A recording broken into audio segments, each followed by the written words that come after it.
ಅನುದಾನ ತರೋದನ್ನ ಕಲಿಬೇಕಾಗಿದೆ ಅಂತ. ಯಾರು ಮಾಸ್ತರ್ ಯಾರೇ ನಿಮ್ಗೆ ಇದ್ರಾಗ? ಮಾಸ್ಟರು ಅನುಭವ ಅಲ್ರಿ ಸರ. ಆದ್ರೆ ಸೀನ್ ಈಗ ನೀವು ಮೊದಲ ಬಾರಿ ಬಂದಿರಿ ಅಂದ ತಕ್ಷಣ ಇವ್ರು ನೋಡಿ ಕಲಿಬೇಕು ನೋಡಪ್ಪ, ಇವ್ರು ಎಷ್ಟು ಚಲೋ ತರ್ತಾರ ಅನುದಾನ ಅಂತ ಹೇಳೋದಾದ್ರೆ ಯಾರನ್ನ ಹೇಳ್ತೀರಿ? ಪಕ್ಕ ಹೇಳ್ಬೇಕ್ರಿ ಸರ, ನೀವು ಭಾಳ ನಂಬೇನ್ ನಾನು. ನನ್ನ ಸ್ನೇಹಿತರಿದ್ದಾರೆ, ಅವರು ಫಸ್ಟ್ ಟೈಮ್ ಶಾಸಕರು.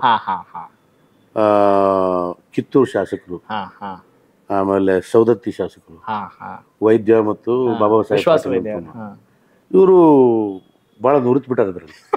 ನನ್ನ ಸ್ನೇಹಿತರೆ, ಅವರಿಂದ ಸಾಕಷ್ಟು ಕಲ್ತಿದ್ರಿ ಸರ್. ನಿಮ್ದ ಆಡಳಿತ ಪಕ್ಷ, ನಿಮ್ದ ಸರ್ಕಾರ, ಆದ್ರೂ ಇದು ಕಲಿಯೋದು ಬೇಕು, ಅವಶ್ಯಕತೆ ಐತಾ? ಇಲ್ಲ ಇಲ್ಲ, ಯಾವ ನೋಡಿ ಸಾಮಾನ್ಯ ಇದಾಗ ಕೇಳಕ್ ಕುಂತಾರೆ. RDPR ಅಲ್ಲಿ ಅನೇಕ ಹೆಡ್ಗಳಿರ್ತವೆ.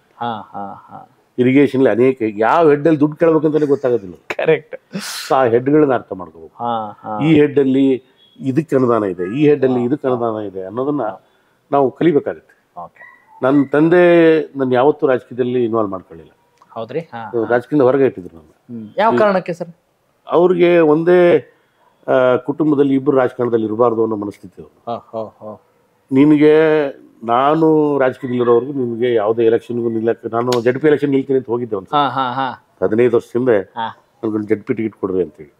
ನಾನು ಇರೋವರೆಗೂ ನಿನ್ಗೆ ಯಾವ ಟಿಕೆಟು ಕೊಡಲ್ಲ, ಜನಸೇವೆಯನ್ನು PKK ಸಂಸ್ಥೆಗಳು ಮಾಡ್ತೀನಿ ಅದನ್ನು ಮಾಡು, ನಿನಗೆ ಒಂದು ಟ್ರಾನ್ಸ್ಫರು ನಾನು ಇನ್ವಾಲ್ವ್ ಆಗಿಲ್ಲ, ಒಂದು ಕಾಂಟ್ರಾಕ್ಟಲ್ಲೂ ನಾನು ಇನ್ವಾಲ್ವ್ ಆಗಿಲ್ಲ 52 ವರ್ಷ.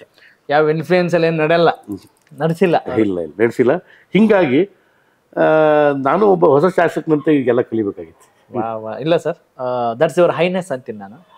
ಅದು ಉದಾತ್ತ ಚಿಂತನೆ, ನಿಮ್ಮ ಸರಳ ಜೀವನ, ಅದು ಬಹಳಷ್ಟು ಜನರಿಗೆ ಸ್ಫೂರ್ತಿ ಆಗ್ತಿದೆ ಅಂತ ಅನ್ಸುತ್ತೆ.